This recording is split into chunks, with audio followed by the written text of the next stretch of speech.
Hello friends, welcome back to our new tutorial series of MySQL. In the previous video, we had seen that what is basic concept of database, and also we had seen that how we can access MySQL software. If you had missed any of the previous video, please I request you to watch it first.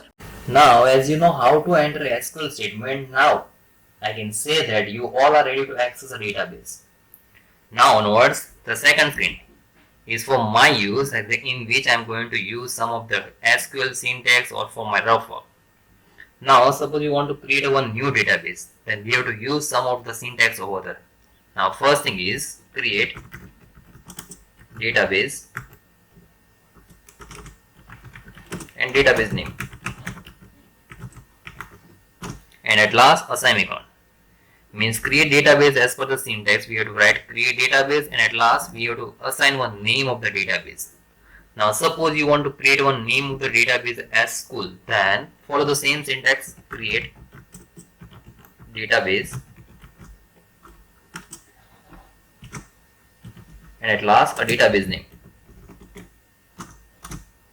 So query OK. Now how you can check that your database is actually created or not?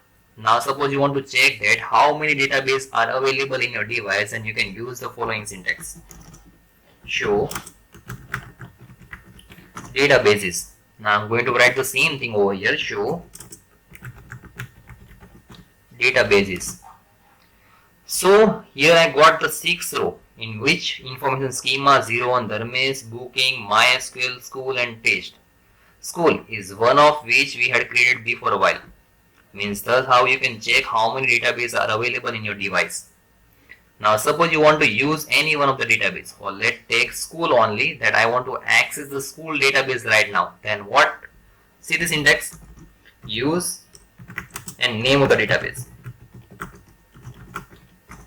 Means our database name is school, so what we have to write is use and school, and at last a semicolon.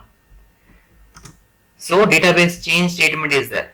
Means you can say that right now you are in school database. That's how you can create a database by yourself.